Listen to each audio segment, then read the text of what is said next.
Come on in here. Happy birthday.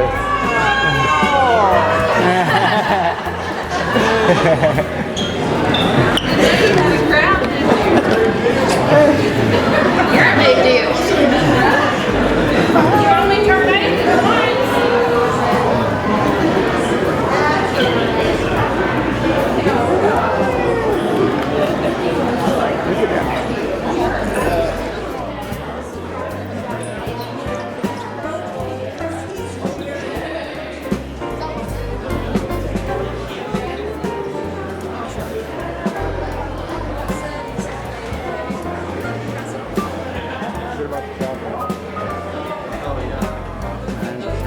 I know, mine is too. Let's do it.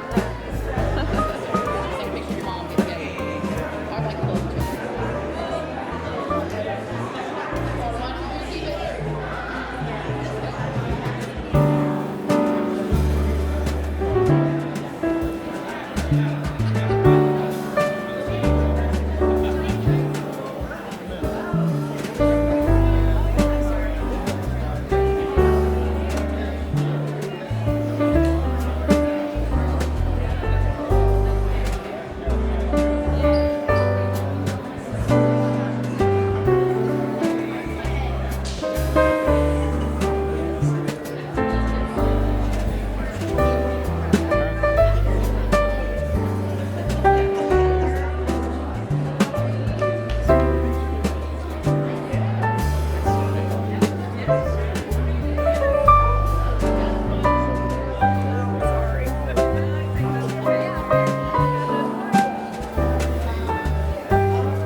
Asked a couple of weeks ago to have something to say on behalf of Elder Dave. First of all, I want to say I'm really glad they brought the cake out without candles. Two things might have happened. They either burnt the place down, or it would have taken at least three of us to blow the candles out. I've known Elder Dave since 1997. When I came to the Lord in what was then World Harvest Church. And I met him shortly after I gave my life to Christ. And he's been my elder. I don't care whoever else wants to call him elder. He's been my elder ever since. I've been totally, completely attached at the heart to my elder ever since. His heart, his thoughts, his intentions, his desires, his pains, I've felt most of them, a lot of them. I don't know if most of them is accurate. But Elder Dave is my elder, and I appreciate him. I look up to him. I admire him. There's reasons why I admire Elder Dave. Elder Dave has been through a lot. Since I've known him, he's been through a lot. He's been lied about. He's been put down. He's been betrayed by those he loved closest to him. We're talking in church leadership. Some of the worst politics in the world are church politics. And he's been in the middle of it. And he's been through some horrible things in church politics. Nothing has deterred him from his relationship with Jesus Christ. Nothing has turned his heart from serving the Lord, no matter what man has done. And I admire him. My hat is off to him. I love him for that. He's been an inspiration in that for me. My elder,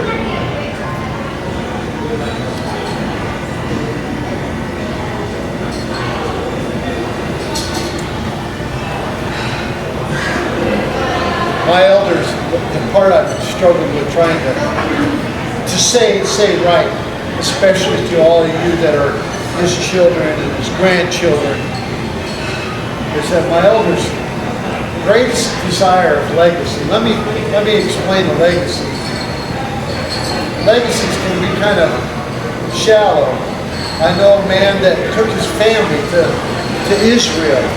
That was his desire, was the legacy of having taken his family to Israel to see the Holy Land. My elder's legacy, I may be wrong, I don't think I am.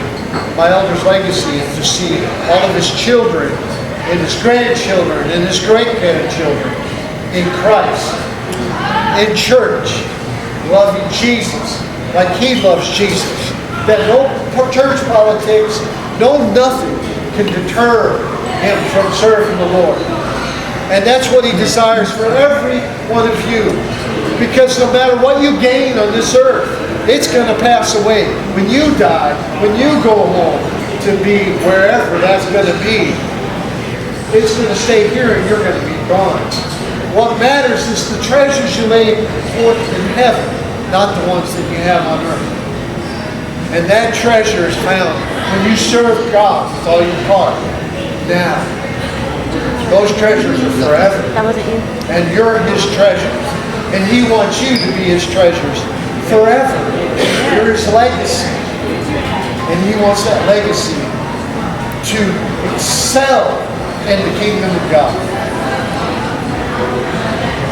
That's the biggest part of what I wanted to say tonight. I love my elder with everything in it. Now I did want to kind of end it on a lighter note. And that was to say that age is somewhat, what was the word that I came up with? Let me check this here real quick. I'm getting older too.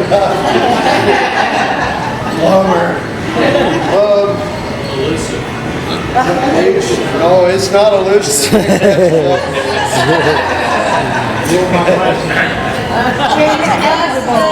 Age is relative. When you're that one's their age, 20 sounds kind of old. When you get to be 20, 40 sounds ancient. I never dreamt I'd make it to 40 when I was a teenager. I thought, wow, that would be amazing. When you get to 40, 60 sounds a bit old. What's old sound like to an 80-year-old? 93.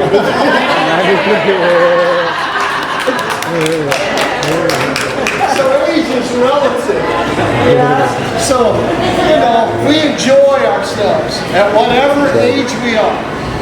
We excel at all that we got and put our hands to do, and we love each other with all of our hearts. There we go.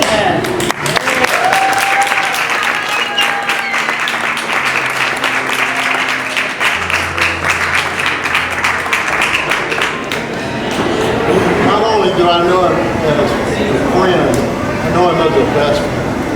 Dave's been my best friend. We met 30 years ago, give or take a little bit. And what drew us together initially, and even since then, has always been our love for the Lord. And especially prayer.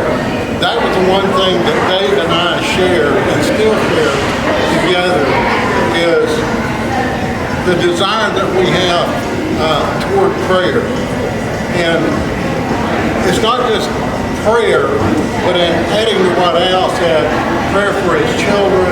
And I know the first prayer that Dave and I were drawn together in regard to, it was for the youth of this community right here. And that's been a burden of our heart. And I know that Dave feels deeply about that then as he feels about it now. We still have a heart for our youth because we know that the future of our families, the future of our nation, of everything that we have lies right here in our young people.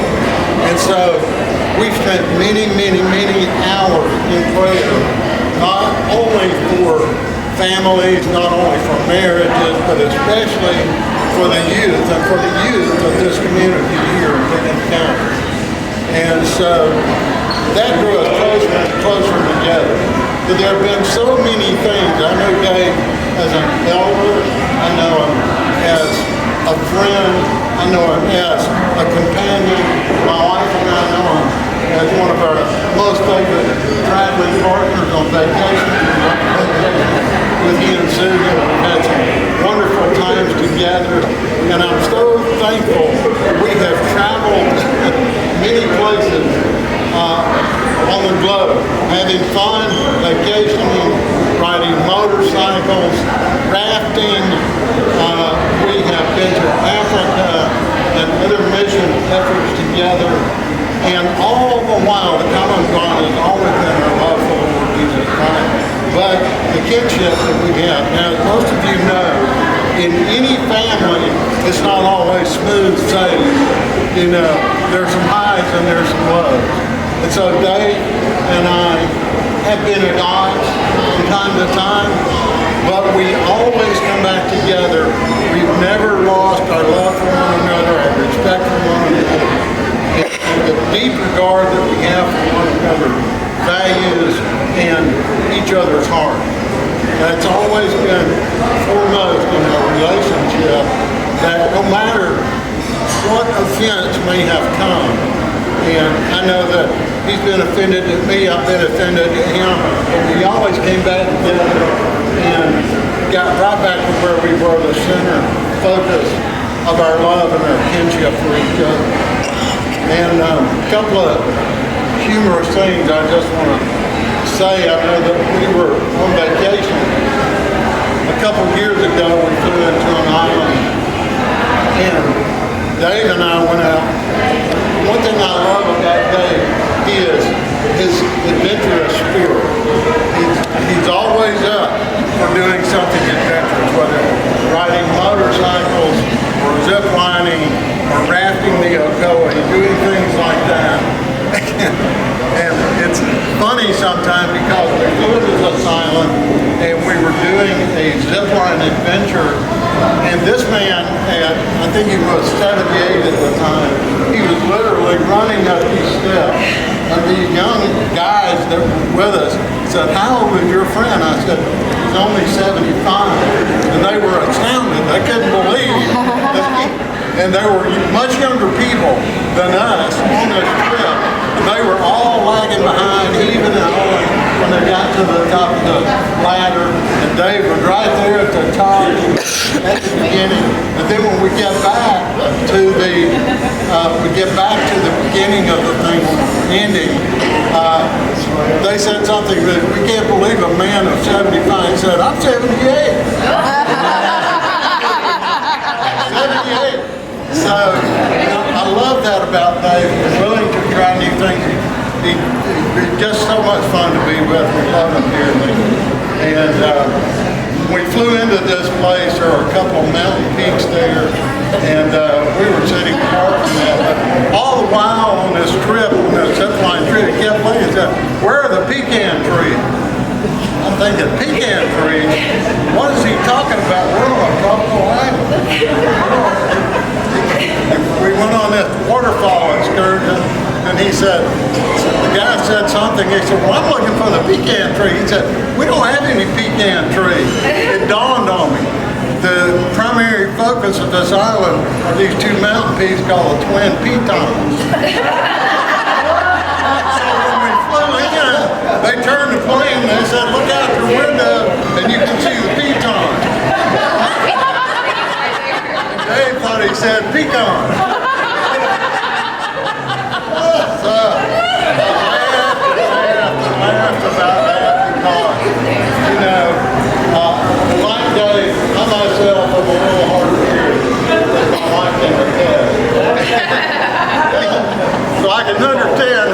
Mitch understood, and he kept looking for the pecan tree.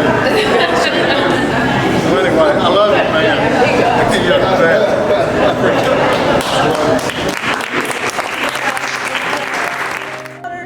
I was talking to Mr. Cantrell, who I just met for the first time. Nice to meet you, sir. And he said to me, how do you know Dave? And I had to really think. Because we've been in different churches. I don't know where I've been. Then I did meet him.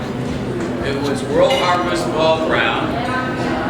And I was doing the drama department thing. And we're doing a drama about 9/11 and a plane crashing. And there was supposed to be a highly spiritual man aboard that plane that crashed. The way I read it, and everybody knows that he would have been witnessing to those on board because the plane was headed for its fate. So I asked this lady, I didn't know that many people, this was a big church, Susie Beecham, and she said, why don't you ask that guy, Dave Smith? So I said, point him out, and I went to him, and he agreed to do it. And he portrayed the man while everybody was panicking on this plane. This is a drama in a church. And it's like everybody was like, and all this, and the business guy was uptight about everything, and he shared, and he did great. And that's how I met him. And then later on, in case you guys don't know this, Dave appeared in a Tom Cruise movie. Did you all know that? Yeah. So you see, there's another side to Dave that wants to be the acting side. So, they killed me, man. They did that. But listen, the thing about Dave is that when he speaks, especially in church, he speaks with such an anointing and such authority. It's just humbling, and when he shares the word, and he shares what the Holy Spirit imbues in him, it's very powerful, and we love him for that. And, yes, some people say, yeah, he's a little tight, whatever. I disagree. I know that he's a very, very generous man. So there you go.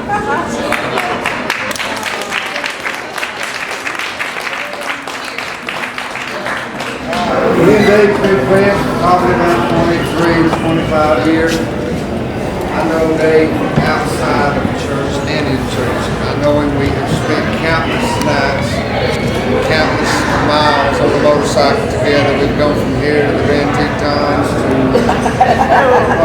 Key West and back twice just for a cup of coffee. God, my witness, we got a cup of coffee and turned around and come off that island and do that. We go all the way down there and had coffee. We've gone up the eastern coast, we've gone all the way to Niagara Falls, and his integrity has always been intact. When you get out away from everybody, you just be who you are. Well, guess what? He's the same old guy. He's off away from everybody because he is what he's here. And I love him dearly. He's been a confidant and a friend. He and I have been through some tough times. Prayer has brought us together. We have prayed over broken relationships, hard times, bad finances. We're here today, and I'm just so glad that you guys invited me. I'm so glad that I was able to be a part of it. Everybody's 25 here. I hope we got at least 13 more. You said 9. I hope we get 13 for me. We'll be there.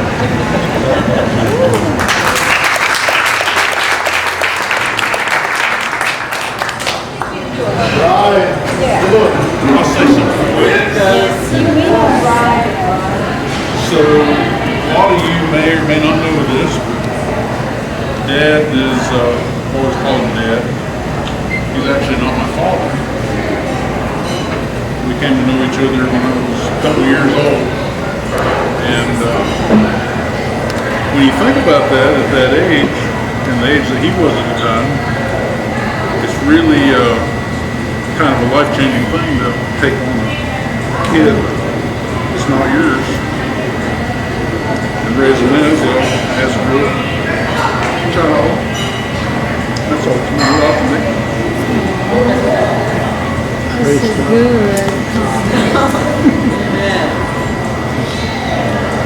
he's been a good dad.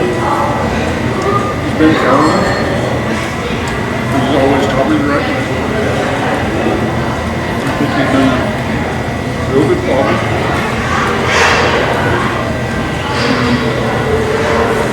I have to remember the time that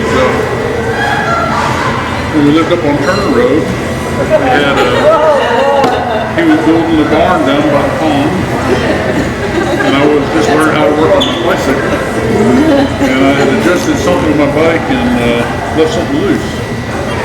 And so I was riding down the hill to see what Dad was doing, and my chain came off from the bike. So I'm coming down through there and I'm hollering, Dad, stop me, stop me.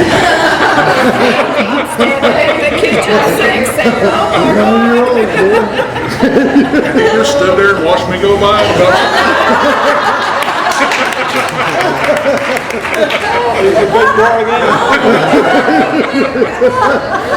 So I went right out the back of the barn through the wall. Oh my goodness. We had a lot of good times. Yeah. And of course we had the train incident. Oh, yeah. You know that well. They were so mad at me because I was supposed to be picking up eggs that evening. They wanted to know where I was at while I was over at David Cage's house. I'm on the phone. Why aren't you down here picking up eggs? We gotta go. We're late. I said, well, Mom, I just hit a train. She said, Brian, you quit messing around. We gotta go. He was always kidding around with me, joking around. I said, that's not a joke. Now you get over here. We had some interesting things in it. Well, look. And you could write a book about it.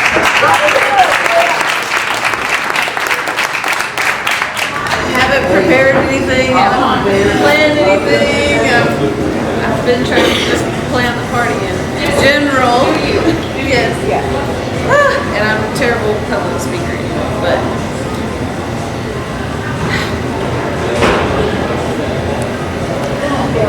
Yeah, I had that experience too. Just kissing on the bald head. I can't express in words what this would mean to me.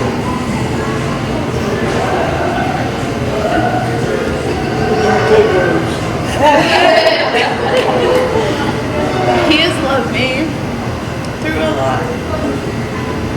From the time I was young, he's taught me, voice in his he's taught me love. He's taught me how to love myself. He's taught me how to love others. He's taught me how to love Jesus. We've been through a lot together over the years. Yeah. But there's been a lot of good times. I mean, he's been the best daddy. Best daddy a girl can have.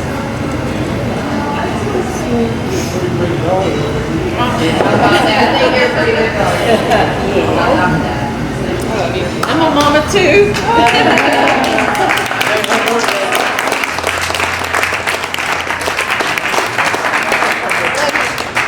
Look, I've been so blessed to have him. He's 80 years old. Yeah. He said 13 more years. 13 more, he said. So. Minimum. That's right. I love you.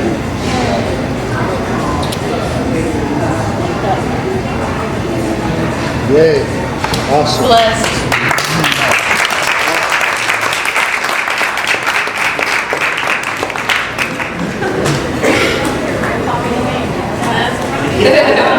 Anyone else? You're the best breaker of all the name. It says in the Bible that I will be blessed and highly favored. And I am. You all living witnesses, part of it.